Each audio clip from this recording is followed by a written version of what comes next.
Brilliant. Now, that's your night. So, ladies and gentlemen, welcome to tonight's show of Mauls and all the breakdown. Tonight we are joined by Matt Boland, Richard Holland, Mike Reedy, and I think we're still waiting on Len, who has his camera off for some reasons going on, I suppose. Going to choke a dark one. Probably considering the amount of gills he drinks, I suppose that's not surprising anyway. Matt, you have this up. I was been trying so must be in technician. Matt, you're getting this up on the Spotify later on as well, aren't you? I will indeed. Yeah. Let's Matt, I'll come to you first in this one. I suppose we just tear straight into it. New Zealand 26, Ireland 13. Matt, what are your thoughts on that one?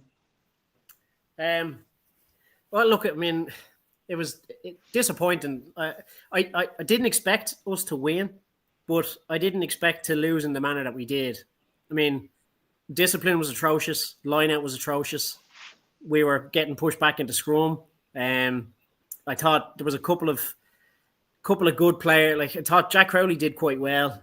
Lowe had a good game, but Lowe just needs to fucking calm down with the celebrations when he gets a fucking kick, because it's actually starting to be embarrassing now, you know. And there was the first half was an okay performance given the circumstance we were dealt with, but it was very flat. They didn't seem like attacking. It was very flat in attack, and they didn't seem like breaking the gain line at all. And I actually think they had 0 line breaks anyway in the whole game, which is very unlike Ireland. That is not the attacking team that we know. I suppose Dan said afterwards, like even Dan Sheehan didn't have a great game himself.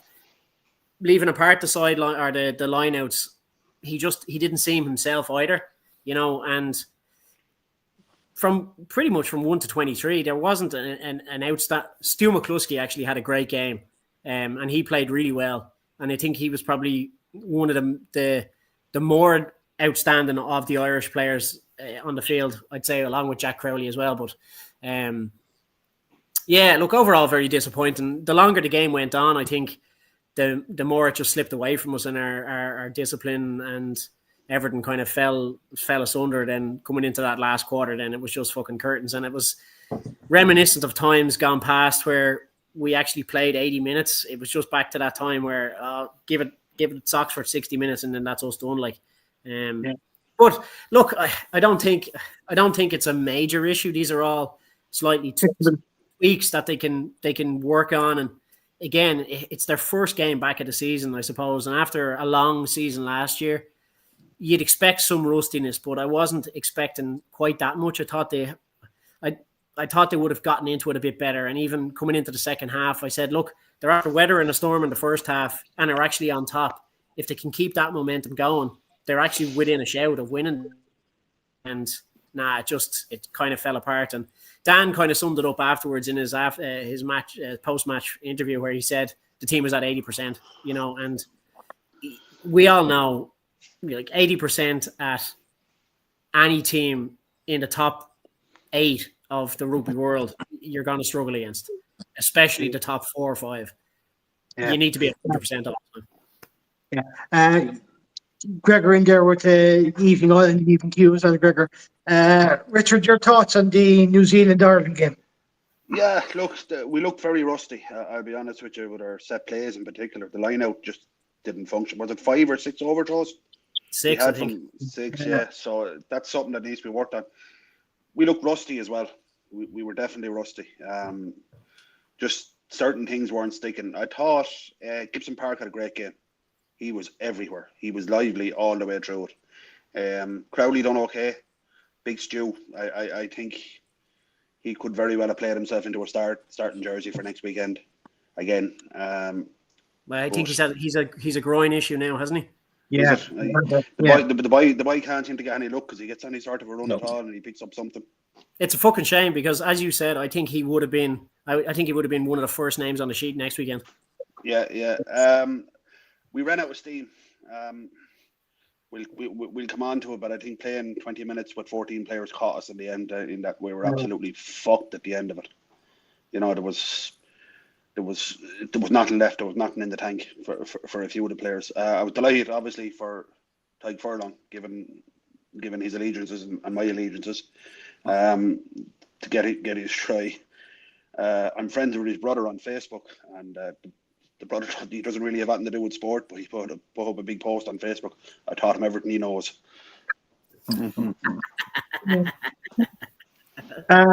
Mike, your thoughts on the New Zealand Ireland game? I sure like the boys. I'm very disappointed. You know what? I mean, I said on Thursday night that I was that Ireland would win. Like, it's just a kind of, I would never pick against Ireland in any game. So I genuinely didn't think I thought we had the potential to get absolutely spanked, to be honest, and that didn't happen. Thankfully, we were rusty to a degree, run out of steam as well, because there's a lot of players fucking undercooked. Like, they haven't the right preparation going into the game. Being honest, I thought Gary Ringrose had the worst game I've ever seen him play for Ireland. If I'm honest, He missed 7 tackles in that game. Gary Ringrose wouldn't miss 2 tackles in a fucking game, and he missed. I mean, he shot out of the line for the first try, shot out of the line and left us exposed. So sometimes that works, Mike. Sorry? Yeah, it works for him sometimes, but when he misses, it leaves you the have gap. to make it. See, when you have to make it. Something like that, you have got to fucking make it. You have to make it 100%. No, you don't leave the gap.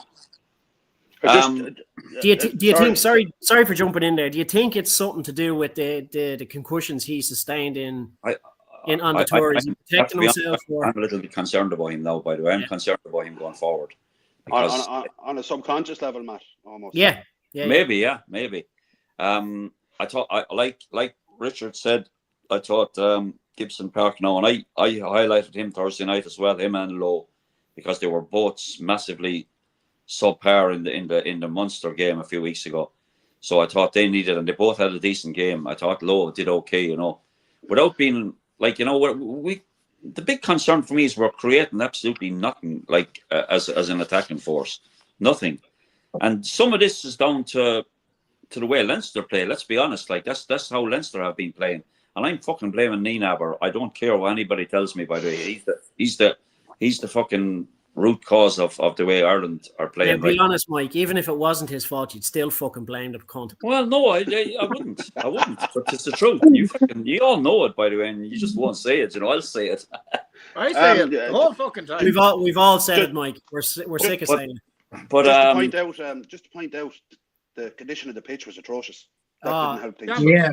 I mean, you look at two serious knee injuries that could probably be put down to the pitch. I tell you, I'm not being funny, but I think it's time we stop doing fucking favors for America, trying to fucking generate their fucking game for them. But look at that! Look at the farce with the TV match officials. Do you know, like, joke. 8 minutes to make a decision, like. Well, yeah. Well, we'll get on. Doesn't paint a good picture for stuff going forward to America. No, it doesn't, and we'll get on to the decision that cost us dearly probably later. But I thought Baird was cemented his place as the sixth, by the way, as the starting 6. I thought Baird had a really solid game. He won 3 of their lineouts. Like he carried well as well.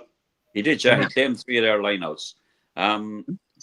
Tig was obviously a fucking massive loss, losing him. So that was because we never contested anything at the breakdown. They took 2 or 3 of our balls. We were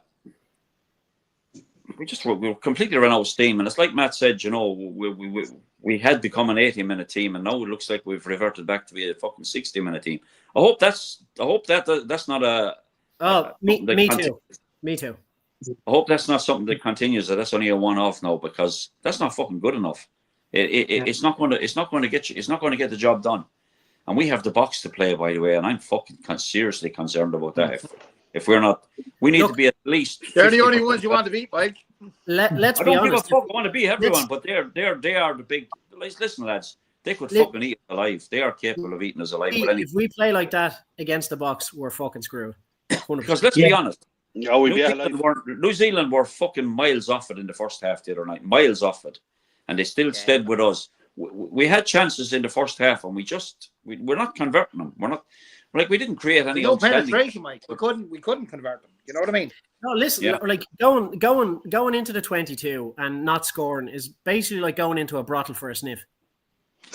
I don't know, man. I'll leave that one to you, Matt. No, A complete I've never waste been of in one, but we'll take your word for it there, man. Or in Danny's case, going into the sheep shed for a sniff. Hey, that's just rumor started by Cork people, alright? That's all that is. And it's two people there like that. Not just Kerry lads. Comment there from Gregor before I come on to you, then. He says, I thought Stu McCloskey went well when he was on the pitch. He was probably one of the few standout players. He's probably the man of the match he from an was Irish our best player. Yeah. No, Len, your thoughts on the Ireland-New Zealand game? Well, look, lads, right from the off, when fucking New Zealand came out with all matching boots, I knew we were fucked. That was it. Game was over. You know, far fucked up. If we had matching boots, we would have fucking hammered them. All right? Ah, fuck it. And it was a bit fucking, Jesus Christ, it was dazzling. Fucking see your yellow boots. But look, I called it last week. I said New Zealand by 12. And it ended up being 13. And to be quite honest with you, it gives me no pleasure. Because at halftime, I actually thought we had a chance to win it. We weathered the storm or the 20-minute raid. And, you know, we weren't brilliant. As Mike said, no penetration, no attack. But we were containing them. And as I said, look, it just fucking fell apart in the last 20 minutes. But it was kind of be expected. They had no previous game time, most of the team, right? So, and you can talk all you like about. Trimble was saying, "Oh, look, they had some very intensive in-house training sessions and they arrived earlier." That's horseshit. There's no in-house training session is going to prepare you for a test match. None whatsoever. Against the All Blacks. Our line out was a shambles. Scrum wasn't really great. As I said, really blunted in attack. McCluskey, which is hilarious. McCluskey was kind of the wild card in this selection. And he had the best game on the pitch, I thought. He was fucking fantastic. He hit everything. He was kind of the only one giving us kind of go forward ball. I'd agree with Mike on Ringrose. He was very, very poor. He was lateral. He was going from side to side. You know, for a guy that was fucking lethal at one stage. I don't know.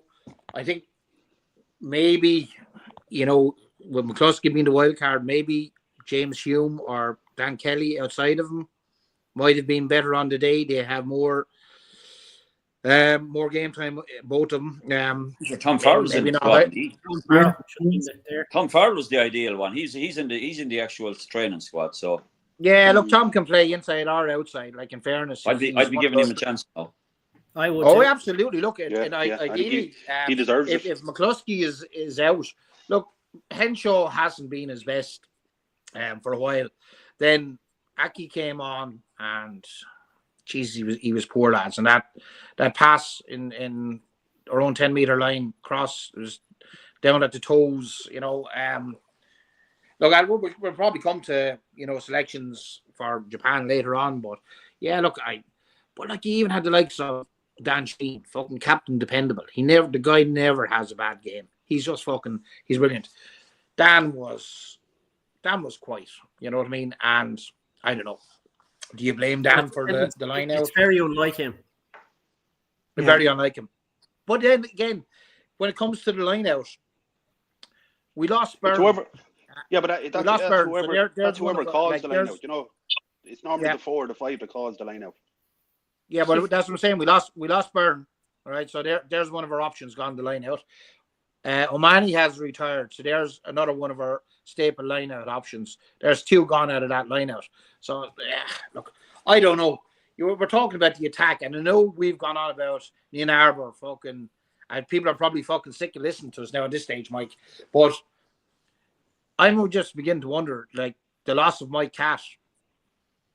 You know, since he's gone, our attack has it's fucking gone. It's we're not a threat anymore. And is it down on Goodman? We're easy to play against. We're easy to get. Like, is Goodman at fault here? You're coupling Goodman's attack with Ian Arbour's defence. I just honestly I don't know. And then when you come to the line out, is it the players? Is Paulie at fault? Paulie's the line out option. He's the coach. I'll tell you one thing, he's the person that has to get it fucking sorted now, because he's the man He that's has in to charge get it of sorted, but it's been a problem with a while. And then This is going back to the Boggs is in fucking World charge of Cup, the lads. scrum. This Scrum was the Master's case in the fucking- World Cup. It's been a bit. Yeah, It's been a look- nickel for a good while now. Yeah. And It has been a niggle for a good while. And the fact that, Yeah. that we haven't seen any progression is worrying. Very worrying. Well, what's actually happening now is every team is aware that fucking our lineout is dodgy, and they all go after it. There's no team not going to challenge every lineout ball that we fucking throw now. They've been mad to, because we're fucking struggling. Len, I'll come to you with the question with you after this comment. Yep. Peter, lads, do we need a mindset change as we are still relying on the usual suspects for selection?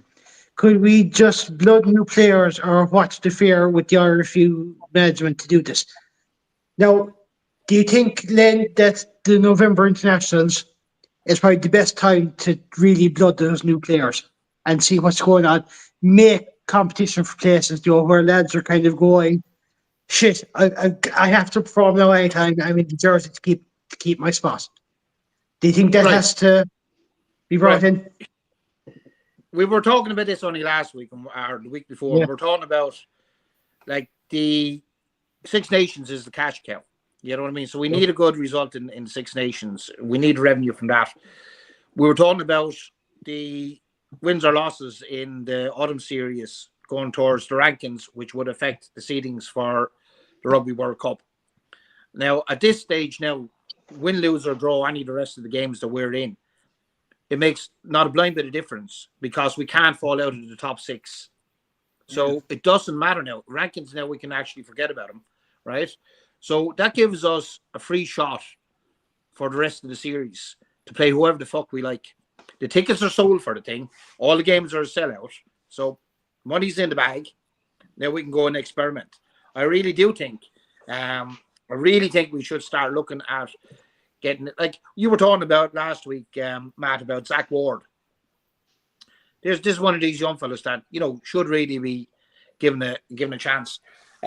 Coombs, we were just saying there about James Hume. I know they're in the squad.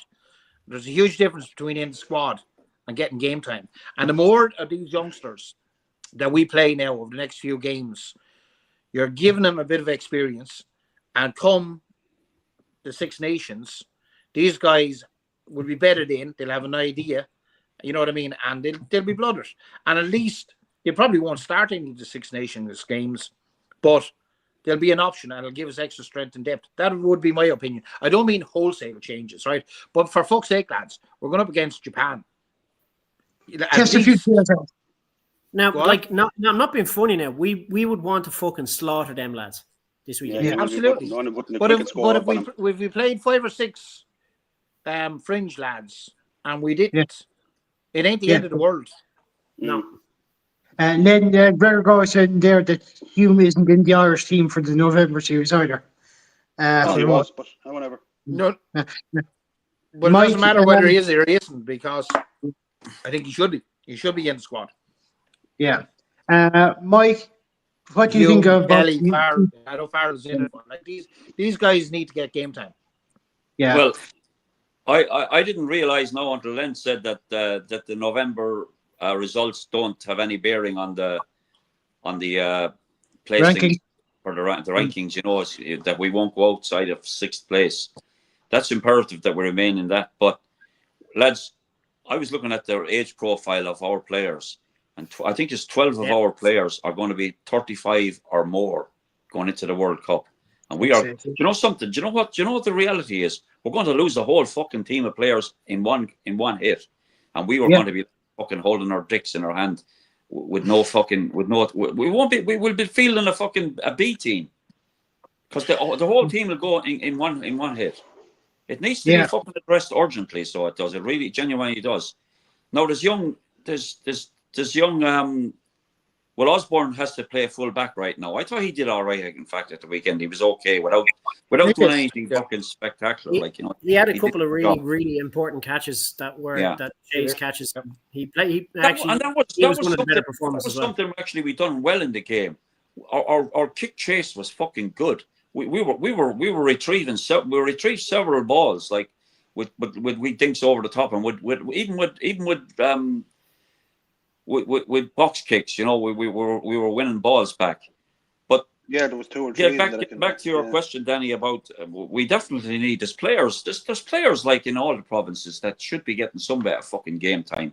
And like Leinster must be fucking weary from supplying the whole Irish team. They must be like so, and it's having it's fucking having a knock-on effect down to Leinster as well. So I'm sure they would relish some of the burden being taken by the other provinces and the other provinces, like the other provincial teams. There's players in all other 3 provinces that should get some bit of a go. I really like that Cathal Ford. Yeah. Plays in the centre for Connacht. I think he's a fucking brilliant player, and he's Well, also sorry, good goal Mike, kicker. to interrupt you there, but like McCluskey, as good as game as he had, and as good as Farrell's been last season, they're much. I think there's only a year between them. I think actually, There is. McCluskey actually. It's I think it's not McCluskey's ideal actually to be going a year forward. older than That's Farrell. Now, that's not Yeah. to say. I think the likes of those 2 lads, if depending on Henshaw, Aki, and Ringrose, probably should appear in the Six Nations. But yeah, we need to be bringing the younger lads through. I Definitely also like there's there's a young boy that plays 12 for Connacht. What's his name? Gavin. Is it Gavin or Gavin? You Gavin. He's Yeah, a fucking 13. excellent player, by the way. He's another brilliant player. And also to have a couple of, like, Mike Lowry has come back in and has been doing decent in the this season. And Balakoon, is good to see him back. But I'm not sure. I'd love to see Balakoon at 15. Do you know that? I'd love to. He can play 15. I'd like to see lightning fast as well. Well, we're not going to have. Very, very quick. Yeah, he's very likely to be back and for the powerful. Six Nations. Not sure. Richard, your thoughts on Peter's comment there? Do you think it's a mindset change, or is it time to start bringing in new players? No, it's definitely time to start bringing in new players. Just for the fact that we're 2 years out from a World Cup, you need to get miles on the clock, so to speak, for some of the less experienced lads, because they're going to be coming up against teams at their peak. Now, and the way it's going, England are building big time toward the World Cup as it is. Obviously, New Zealand are too. Australia is their home game. They're going to want to make an impact there. And of course, South Africa, they're just going to be what they are. Yeah. Matt, your thoughts on Peter's comment there? Mindset change or new players need to be done? Which way would you go? Yeah, well, look, I mean, they definitely need a mindset change, but like, let's be honest, right? If we don't fucking act now, we're going to get left behind. And like that, we're going to be either out in the group stages or a fucking another quarterfinal and be the laughing stock of fucking world. That's a fucking realistic prospect, by the way. That's what I'm saying. Like, if they don't fucking act now, that's what they're going to be facing 2 years down the line. You're not going to get any better by playing the same old fucking usual suspects week in, week out. And we've seen this in the past so many fucking times where coaches just rely on the same fucking group of 23 players. We're not going to develop our fucking squad any further or get any better if we don't start blooding new fucking teams, new players and new teams. It's that fucking simple. And Dagger springs to mind on that. O'Sullivan. Yeah. He basically stuck with the 23 players for 4 or 5 years. Exactly. And if we get stuck in that rut, we're going to be facing this again in 2 years' time at a World Cup where you're going to struggle to get out of your pool and then you're going to yet again and face the world laughing at us again because we talked a big game and Ireland have been incredibly well and an incredible team of the last couple of years have been number 1 in the world, but that means fucking shit, when it comes to a World Cup. Doesn't matter whether you're 1st, 4th or 5th. If you can't get past knockout rugby, that's it. It's game over. Actually, on that, Matt, and he listened to Hugh Farley yesterday. He touched on this, and he actually made the point that he would forgo a Grand Slam in the Six Nations for a semi-final place in a Rugby World Cup. I And he said absolutely he would too. honestly thinks, as you said, like he said, Ireland are becoming the butt of the joke. You know, the quarterfinal fucking chokers. And he said he made it. He likened to if Ireland even made a semi-final, never mind winning the fucking thing. He said if you just made it to a semi-final, and we've had chances, lads. In Get 20, them up we off our had, fucking back. you know what I mean, against the All Blacks. But he just was saying that it would do for rugby in Ireland what Italian 90 done for soccer in Ireland. Yeah. He said you'd have kids going, fuck, we made it to a semi-final. He said even if we didn't win it, he said it would generate huge interest. He said it would be one of the best things that could happen to the sport in Ireland. Len, Generate interest. just a Without a caveat doubt. on that. If we met South Africa in a quarter final, that would be just. They've never Oh, been. Even better. They've I know, look, you're Oh, right. that's The easy. World Cup, You know. fucking Reedy there now. That's a good comment here by Bev and Section 2 here. Said it's absolutely ridiculous that the Ireland A team from last season, which I'm assuming was against Portugal and Georgia, should be the team that should have been fed into the main squad this season, and they never did it. Same Yeah. with the emerging Ireland. I thought that it was to show the upcoming talent in Ireland. These that should be getting fed into the main squad. That 100% those right. two comments I completely agree Exactly with. right. But you know, I like, agree with that. I think they did these purposely to purposely give those lads that were on the fringes a chance in an Ireland jersey because they knew rightly that they were never going to fucking play for the first team, and just to get them playing in green. But because it was always the same, you played there, you weren't playing for Ireland. Yeah, and that Portugal game was just the greatest load of shite ever. Yeah, That was fucking, that was horrendous. You know, there was an insult to the lads that went out there and played, to be quite honest with you. yeah. Well, everything about that game was a fucking embarrassment. Yeah, it was. Now, that's, I want to go back to one of the key events from last Saturday night, or last Saturday. And Mike Sheedy brings up here, says, Ireland versus All Blacks game. First half was good, second half was poor, but the ref TMO did not help us on the night. Now, lads, I'll start with you on this one, Matt. The burn card. Was it deserving of a red or a yellow, or was it just a penalty? What's your thoughts on this? Right. Well, let me just say one thing for starters. Right, having a game of that caliber, playing in a country where you want to generate fucking people watching rugby and playing rugby, and for fucking 10 minutes not having a fucking replay available or a TMO screen or anything is absolutely a fucking shambolic state of affairs, because that's nothing to promote the game whatsoever. Having to make 8 minutes to make a fucking decision over something so fucking easy was beyond ridiculous. And that was amateur hour. 100%. And somebody pointed out to me today that first half lasted 52 minutes. Mm-hmm. Yeah. Fucking an absolute joke, right? And let me get this straight, right? That Ian Tempest lad, he may as well fucking pack up and go home, because he is not a fucking TMO. He clearly has better eyesight than fucking Stevie fucking Wonder, because the chap missed massive fucking crucial fucking points. He missed that bite. He missed the bite on Aoife Wafer from the ladies. Bite on Aoife Wafer, right? Yeah. And look, if that was a red card, lads, we may as well fucking wrap everybody up in fucking cotton wool, slow them down, no more sprinting, no more running, no more tackling. Just fucking tip the lad and he drops the ball. We play fucking union, or we play fucking rugby league, and forget about union, because nobody has the balls to fucking do that anymore. Yeah, it might as well be tag rugby. It was no more a red card than Anton. Look at the facts. Okay, right. By the letter of the law, yes, he is upright. His head hit his shoulder. It's a red card, right? But they didn't look at the human factor whatsoever, right? And the TMO knew that the referee couldn't see that. He directed him into his decision before he had even seen a replay, which is an absolute farce, right? Absolute farce. And right? Sorry, Matt, but he kept fucking telling them, oh, there was no big screen. There's a screen. There's a monitor on the side of the pitch. 3 or 4 times. 5 times he directed him to the monitor, because he was not leaving it go.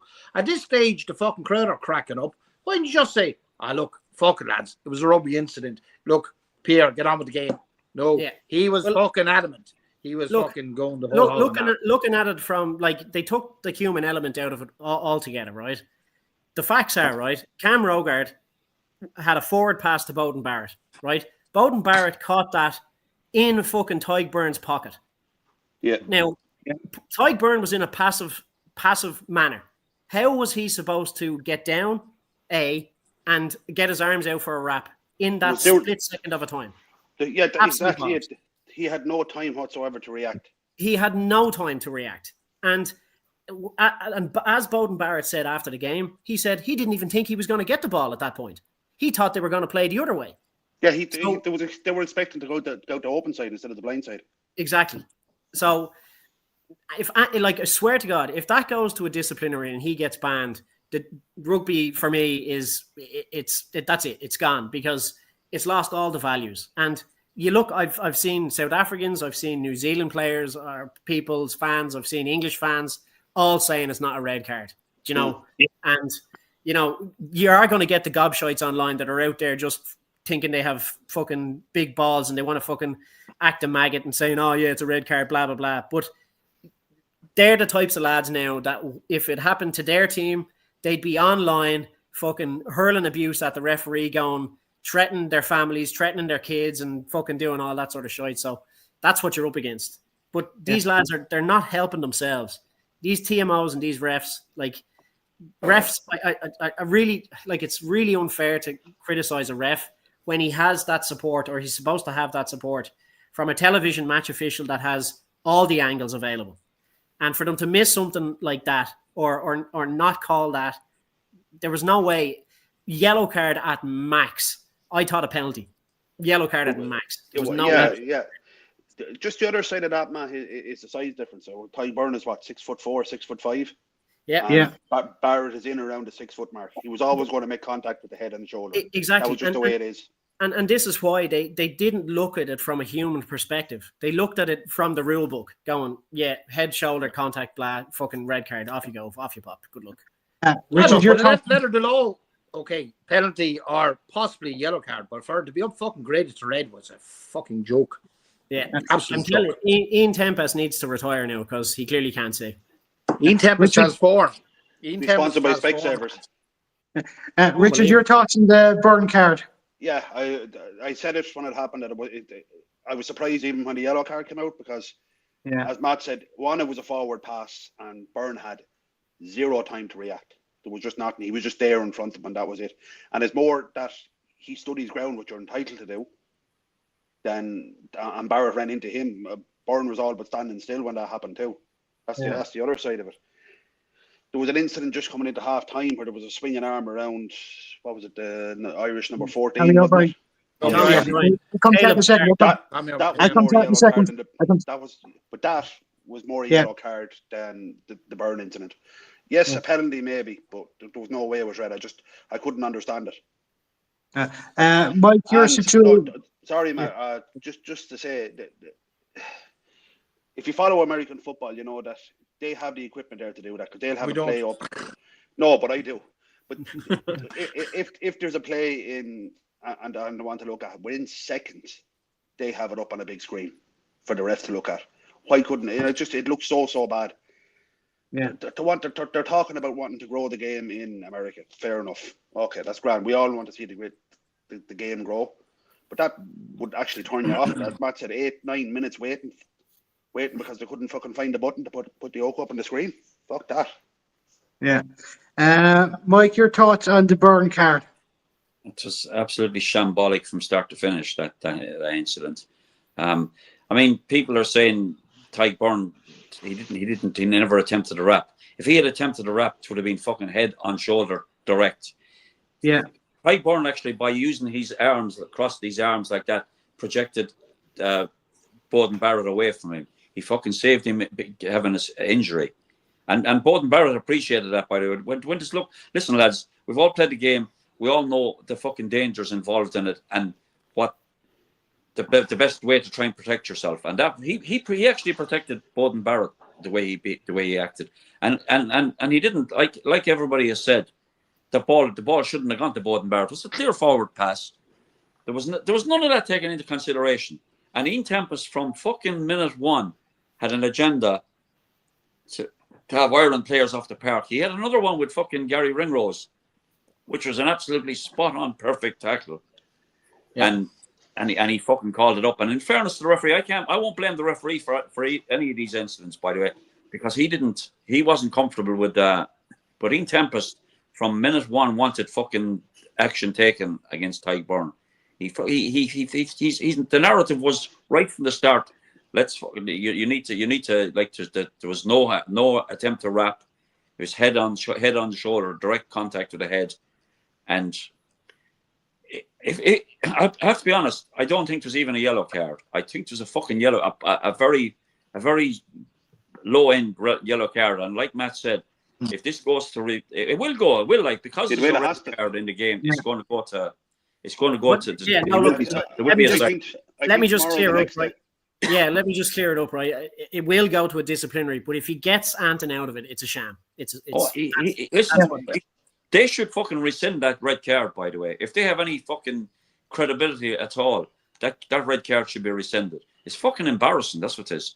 And like everybody else has said as well, where is rugby going? What road are we going down if we're giving out red cards for fucking for nothing in the game? Everybody that's ever played it, you're going to have you're always going to make contact. Your head is always going to make contact. If you go into a tackle in any situation, there's always a likelihood that you could get injured. There is, you have to be honest. There's always.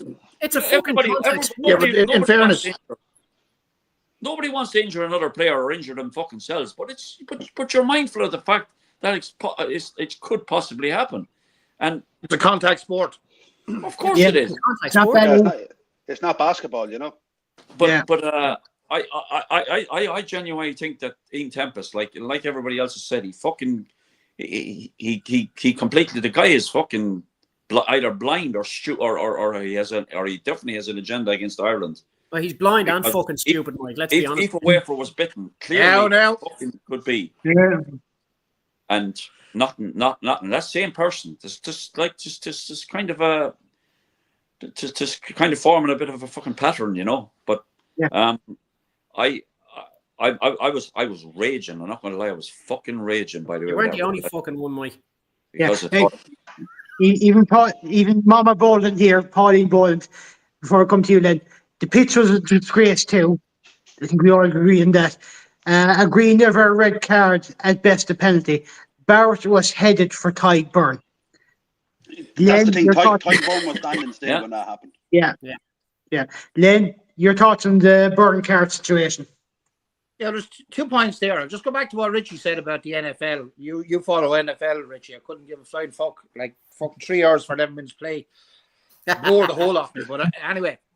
Two teams, an attacking team and a defensive team. Fuck off. Oh, fuck off. Will you give me a break, right? Never mind. Anyway, special players as well.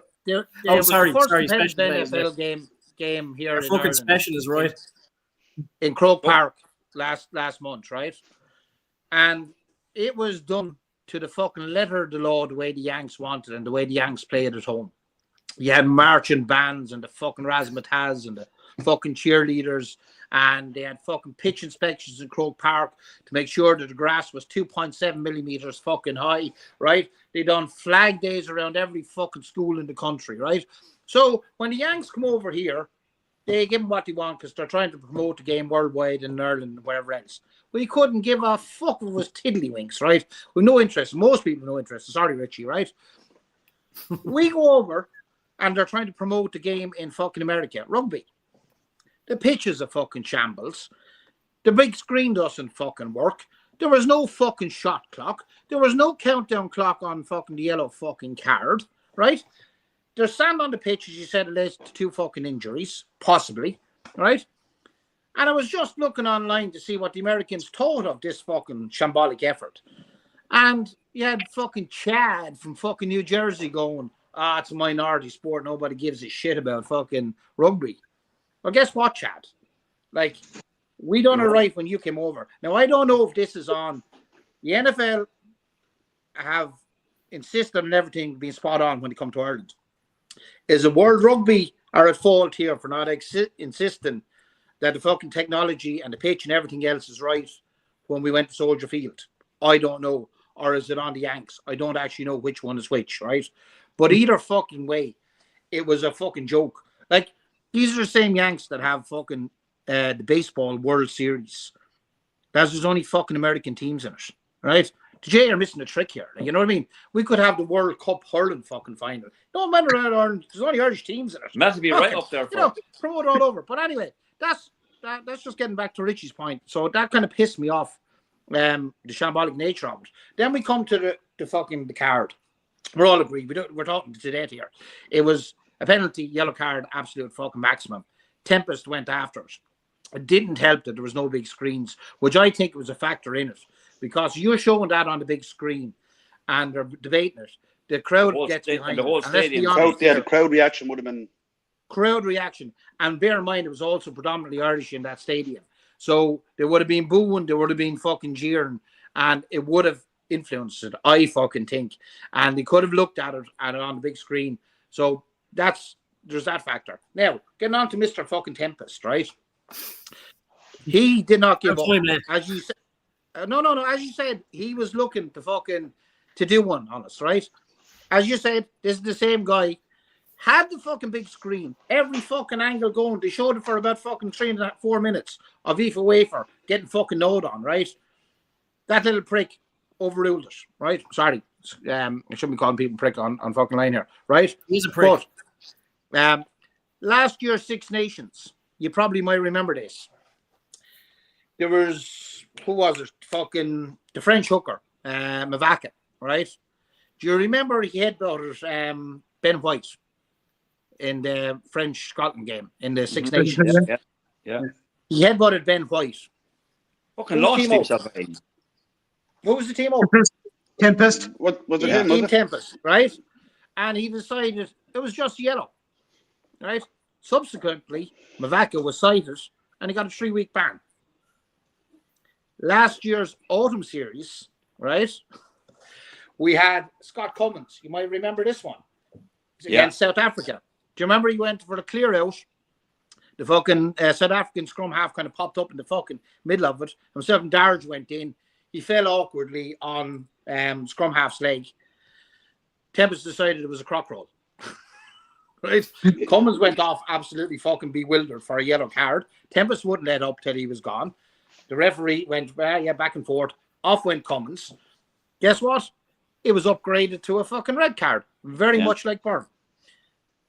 When it went to a hearing, he got a 2-week ban reduced to 1 week because realistically, they thought themselves there was fuck all in it. And they reckon the only reason Cummins agreed to the 1-week ban is it would have freed him up to play Australia in the following game. So he agreed to the 1-week ban. Rather than taking to appeal and pulled on for another week. Rather than taking to appeal, he just apologised and took the 1-week ban. Now that's our Mr. Tempest. So as Matt said, World Rugby and Ref Union need to actually have a look at him and say, what the fuck is going on with this, lads? Clear and fucking obvious reds he's overlooking or disagreeing with and fucking talking the ref out of it. Minor in fucking fractions, it's a red, and all of a sudden they're upgraded, or the yellow's upgraded. So in other words, Len, what you're saying is he's a useless cunt. Something along those lines, man. Something along those lines, yeah. Actually, in fairness, I just before I finish, after the fucking Cummins one, Razzie publicly fucking empathised on air with Townsend over Cummins getting sent off. Now, they're obviously, for Razzie to turn around, right, and empathise with the other opposing team getting a red card, you know, you have to know. I hope you have a recording of that, by the way, because but you want to play it back to him. even Barrett said he thought it was harsh. And of course he did. Barrett said he will stand up for him in the committee. And he did say that he'll talk to the citing commissioner if Ireland want it. In fairness to the man, He did. He said he'd do whatever he can to get it mitigated down. Yeah, exactly. Yeah. Then where is Tempest from? Is he English? He's English. There was actually one sec there. There was actually a comment there by Peter. Said the New Zealand press called the red card a ridiculous decision. The New Zealand press are like fucking that Wales online media shite. Nobody gives a fuck what they fucking say. They're useless. Actually, But, Israel like, Dad came out and said it was absolute load of bollocks as well. Even the South African media, who Lads, wouldn't be the anybody friendliest that has towards any us. knowledge of rugby thinks that was the wrong decision. Let's be 100%. Because it Apart is. from me, Tempest, the rest of the rugby world thinks it was the wrong decision. And the online trolls. Yeah, but the South African media, who wouldn't be the most friendly to us anyway, even they're saying it wasn't a red card. Yeah. That'll tell you something. Yeah. Mark Noonan here said it'll be interesting to see how the disciplinary hearing goes. But I like think then it'll be thrown out, lads. I'll be honest. Yeah. I actually think it'll be thrown out. It has to be thrown out. Yeah, It's fucking embarrassing if it's not. Embarrassing if it's not. And you're dead Well, right. I Mike. think they need to make a call. Do they back the ref and give him a week ban or something along those lines? No, the referee. Or They're did not they going take against the the ref stand and because go- the referee only gave a yellow card. Yeah, but the Oh, referee. sorry, the TMO. Yeah. but Did they back the TMO? They referee call the made his TMO to decision task. They call him to task They need and go, to. I think listen, you do. this is what you've done in the past. Namely 2 fucking incidents in the last couple of months. That Tariq Burns red card and the Aoife Wafer bite and go, now listen, what do you think? Are you fucking for real? I mean, the way that had been now where I work, but if you fuck up, the first thing they do, they'll offer you retraining. Yeah. That's the first thing that happens. And Listen, that's lads, Yeah. the That's IRF everywhere. have to grow up here and fucking and raise this issue now. Because fucking Razzie I'm off raises to be retrained. What did you do? I punched my line manager. Yeah, but I use my right hand, not my left.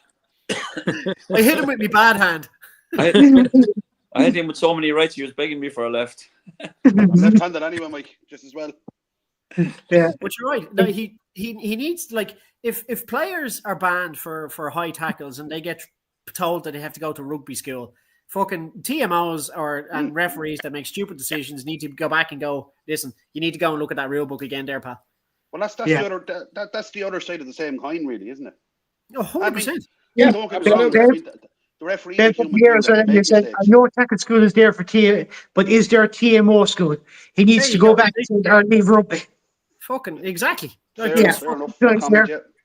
yeah. Yeah, but like, to be honest with you, I think whoever gave the red card, whether it be the TMO or the referee, in any situation, needs to come up to the hearing, go, here's why I gave the red. As then I'd love to hear his reasoning, to be quite honest with you. it would. Unless no, I gave him a red because Usually Ian after- Tempest told me to. no, but I'm saying if whoever ordered it, in this case, just Tempest has to upgrade it from a yellow to a red, right? I don't He even needs think it was Tempest. The bunker. Who's the bunker representative? I heard reckon it's part of the TMO and probably another individual. Say, Yeah. I don't know. But CPIs. Yeah, but like it was Yeah, sports Tempest that officials, kept like. insisting on it. You know what I mean? He's It was sitting in the bus. Tempest. He's sitting in the van outside. Yeah, but like, if the TV or fourth official or whatever they call it. yeah, but if the red is issued, they need to explain why it was issued in this situation. Absolutely. And he said, yeah, Of course they do. At minimum, yeah, And they should be it's there after the disciplinary as well. I Yeah. don't know what sanctions are available to a ref that way, if Look, you get me. Look, There was- if you get taken to court for ranting, you've got your defense and your defense attorneys and your attorneys for the state. So your prosecution and your defense. So they should be both there. End of story. Well, You sound awful familiar with that procedure, Matt. when the red card was issued, when Well, they do have legal representatives in with them. Yeah, They do actually have legal representatives in with them in the hearing. They do, yeah. When Bruce gave his verdict, like after whatever the TMO came back with, and said it had been upgraded to a red card, said there was a high level of danger, a high degree of danger. They reckon there was a high, and I'm thinking it was the lowest degree of danger you could possibly have in that situation. Yeah. They were fucking a yard apart. Like, I mean, if there's a high degree of danger, two players are fucking distance apart going at each other with pace. There was no pace involved. If there was a high degree of danger, fucking Barrett would have gone off for a HIA. Yeah, absolutely. Yeah, it wasn't injured at all.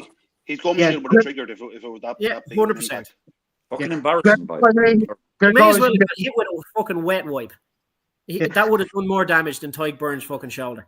Yeah. Gregor Thorne in here as well says, foul play review officer was Dan Jones from England.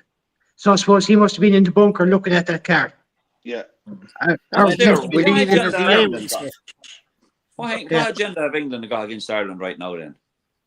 So I'm saying whoever you upgrade that yellow to a red needs to be at. I would recommend that they be at the commission to explain why you upgrade the card. Because at least then you're getting both sides of the story. You get the video evidence procedure behind it, and then you kind of look and say, okay, maybe this needs to be reviewed as to what's what. No, You find I know. Yeah, the okay, ref you have your foul submits a play report, but- official, right? That's Yeah. all well and good. But in 9 times out of 10, you have the ref and the TMO, and they'll talk it out between them. And Yeah. they look at the angles. Now, again, that's going back to the big screen not being there. It didn't fucking help, right? But, you know, a fucking TMO go, look, not a decent TMO goes, not a high level of danger here, Pierre. You know, penalty, possibly a yellow card. What do you think yourself? You know what I mean? Yeah. And it should have been the fucking yellow card. And this fucking review shit and this bunker card and this 20-minute red, we've discussed this. This is another load of bollocks. And here's a load of bollocks. And here now it is in evidence working against us in a game. It's either a fucking yellow or it's a red.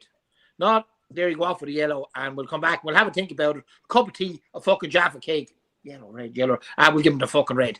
No, fuck off. Go back. I'm telling you, there was no looking at Anton, right? They literally just went, heads it's a red, yellow it's a fucking tails it's a yellow. They flipped the fucking coin. Oh, look, it's red. He's a red card. There you go. Fucking hell. That's it. There's no way anybody looking at that would give a fucking red card. Do you know, like it's baffling. It's just absolutely. I'd be honest. I was absolutely fucking astounded when he came back and said that was upgraded. Look at the reaction of Tyke Byrne on the sideline when he was told it was being upgraded. He was like, "Are you fucking serious?" He threw the two hands up in the air and you know. But there's another case in point. The fucking milk guard that went off. They called him for Tyke Byrne, and he's sitting in the fucking stands with the last fucking 20 minutes. Yeah, that's right. Yeah. And then he said, Shambles. Tyke Furlong the first time. He says, "Yeah, I'm Tyke Furlong." No. Number 5. You sent him off. Yeah. Unless he was down in the dressing room and caught the gum shield and bounced it off the wall. maybe. No, that's what I fucking would have anyway. I'd have fucked it right at that fucking TMO box. And Mark Ewan says in here as well, even by the letter of the law, it is weak. There was no intent. Exactly. There's more intent from a prop to drink alcohol-free beer than there was in Tyre Byrne. That's your game now, Danny. Does not compute. Okay, there's more intent from a prop to go to a free bar than there was from Tyre Byrne to do a bad tackle. Well, no, that's you're getting on the fucking dodgy ground now. Come on, it's free bar. We know what you fucking props like free bar. Yeah. Who doesn't like a fucking free bar? Let's be fucking honest. Yeah, exactly. Well, this is true. Jesus Christ. You don't have to get prop on the free bar. Fucking hell. The props will be just fucking last up at it, that's all. They'll be holding the bar up at the end of it. Yeah. Exactly. That's what they call props. They prop the bar up, especially when it's free bar. They'd be last to leave it anyway, that's for fucking sure. Well, no, they'd probably be forced to leave because it'll be all fucking gone. Yeah, that's what they're doing. Go somewhere else where there's more drink. Lads, I suppose we've only got a few minutes left here, so I'll go through the two matches. That was the quickest fucking show we've ever had, lads. Jesus Christ. Can we just mention, Danny, that Munster beating Argentina? That means they've effectively done the Grand Slam of Southern Hemisphere teams now. They have. Hey, yeah, I knew some more matches. I always get stuck in the middle of fucking Munster, man. Munster about, because you love it, man. That's Come why on, you you've got a Tipperary mother. think of the free education you're getting now. Lads, did you see the Butler's try? Butler, it was fucking class, actually. I never saw any of it, to tell the truth. That has the future. I'm telling you. Matt, the highlights are up on YouTube. Just do yourself a favor and look at it. Yeah, really, really I'm good. sure the first thing you're going to do after we finish the show. No, what I just said there was this was the quickest fucking show we've ever done in terms of like. I looked at the clock and it went 52 minutes. I was like, fucking hell, we only started like 2 minutes ago. Just so everyone knows, we have our first ever live show Friday the 14th in Statuary's Pub. Of course, I think Matt might be there. We know Peter Burke will be there. We have Brent Pope, special guest. Darrell There's West. there is tickets there on Eventbrite with the money going to the Irish Youth Charitable Trust and Brent Pope's charity Elephant in the Room as well, which is very good for with mental health support and all that sort of stuff as well. But And lads, don't forget, Danny, there's a free pint with every ticket. there is. Most If important. ever there was an incentive to turn up at an event and all it's costing you is a tenner and you're getting Listen, a free pint. The tickets are a tenner, and you're getting a free It should pint. be full of props. Sorry, no, actually, that's a lie. The tickets are €10 plus booking fee, so it's about $11.70, but you're getting a free pint. Yeah. Which is roughly the cost of a pint in Dublin. And look, there's a sneaky little rumor there. As Peter Burke is going, he might actually have a second pint for everyone. On the business card before. Says Mark Doohan here. Matt, check out the Access Munster for the full replay. You'll love it. I will. Look, Mark, I will, absolutely. Hello, Richie Mark. has just said it. I'll fucking have a look, no bother. And Mike said it was a great Munster win last Saturday. Put Irish proud back in. Put Irish proud back in Irish rugby. It was a good win. I'll take it. Pride. Back in rugby. Yeah. Sorry, Mike. Mistake. Matt, I'll come to you in this one. Ireland Japan, 12:40 this Saturday. How do you think that one will go? Plain and simple, we need to just fucking slaughter them. End of story. Not like no other way about it. We just need to fucking slaughter them, and as big a possible score as we can possibly put. And don't forget Eddie Jones as head coach. Yeah, can't wait to see this smug little prick when we fucking. Remember, there was incentive. If there ever was an incentive, as long as we get the line out functioning, fix some of the mistakes that we were suffering at against the All Blacks, and I'll be happy. But we need a high score, and just to fucking get the monkey off our back now. A bad start, just fucking forget about it, kick on, and just fucking power on. Yeah. Richard, your thoughts on the Ireland Japan to come on the weekend? Look, I think we'll win it and win it handy. But I think we need to blood a few players there. The likes of Farrell should be getting a run. I'd even go so far as to start Casey and see how he goes. He's coming back from an injury too, just to see what happens there and get some minutes into his legs. I'd nearly go with Crowley again. Crowley wasn't horrible. 100%. No, he played the way he was told to play. There's no doubt on that. I know there was a couple of little true kicks on that didn't work out, but at the time Ireland were just flat. Yeah. You know. Mike, how do you think the Ireland Japan game will go? We'll fucking spank them. Absolutely spank them. Diggity. There's your diggity. Bonus point win. Ned, your thoughts on the Ireland Japan game coming up the weekend? Look, we should win it. I just can't wait to see what the team sheet's going to be, to be quite honest with you. Yeah. I really do think, as Richie said, got to get young lads out there. You really do. As I said, rankings now have no bearing on the season. We can't come out of the top 6. It's a free shot. Get them in there. Look, the more experienced lads will end up going back to the clubs after the autumns. They will get plenty of game time before the Six Nations. They know the system. So get young lads in, as many as we can. Give them game time. If we can't put out any team, Australia bring out more seasoned lads, and let's be ready then for the South Africans. Let's fucking pop them. That's. Go on, Richard. I looked at an hour of the Japan game at the weekend, and Eddie Jones made an absolutely baffling call from the bench. He played a flanker deliberately, put a flanker out onto the wing. So, I mean, I saw that. It just made absolutely no sense. All right, he was a big lad, but playing someone like that out of position is just. I remember Italy had to do it a number of years ago with Bergamasco when they had no scrum half, and it turned into an absolute shit show for him. Yeah. You know, it made absolutely no sense. I'll come around to you again then. Ireland A versus Spain. 4:00 kickoff. Saturday. Oh, Ireland will hammer them, I'd imagine. I think so. That could be a 60-point game. Easy. Yeah, and there's some nice players in that Ireland A team, and I actually think, I think that'll be a very good game to watch. Think When so. is that on again? What time is that game on it? Saturday 4 o'clock. afternoon. Saturday. Is it on Saturday, 4. Telegraph? Yeah, it's on the Rugby Pass. The TV. Yeah. So the website, that website there, if you log into that, you can watch the game all right anyway. It might Matt, be up on YouTube, Rugby Pass. Anyway, the Rugby Pass Yeah. page on YouTube probably have it. You can. I maybe. think, Yeah, you can get through the Rugby Pass app as well anyway, so that's one way to do it. Matt, how do you think the Ireland A Spain game will go? yeah, I think they'll spank them as well. Yeah, absolutely. Yeah.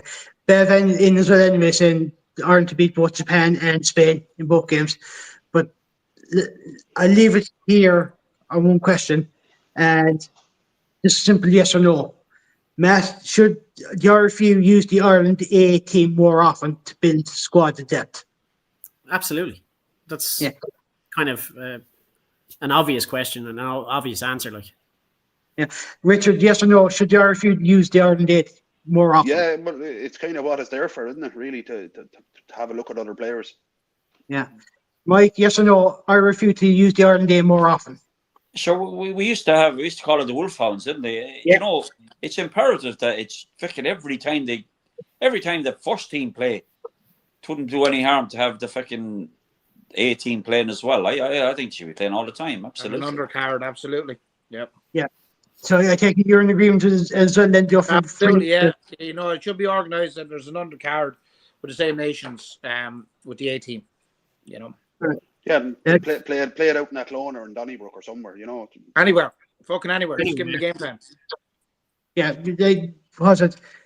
I'm not sure if you guys I leave this come before we wrap up, but if you go back to the Churchill Cup from maybe about 06 to 09 and look at some of the players that actually played in those squads. You had Jonathan Sexton, you had Keith Earls, you had, I think, was it Mike Ross, you had Donica Ryan. Keane Healy would have been in there or thereabouts. Yeah. Yes, you would have been. Yeah, you had a lot of those players that became huge players later on. Now, not every player made it through, but you had some players, some gems in that squad that did come through. So obviously, Joe, that's why I'm kind of been for an awful lot. But lads, sorry, Danny, just before you go, just to mention, fucking Jack Ainger playing for the Barbarians against the All Black New Zealand 15. So, good man, Jack, representing Ireland. Yeah, and a former guest on the Thursday night show as well from a few times as well. Yeah. Lads, I'll wrap it up there for tonight. Matt, Len, Mike, Richie, thanks for being on, and we'll see you all again same time next week as well. Anyway, lads. Yeah, thanks everybody for tuning in. No bother, lads. Cheers, lads. Don't forget Spotify. Don't forget Spotify.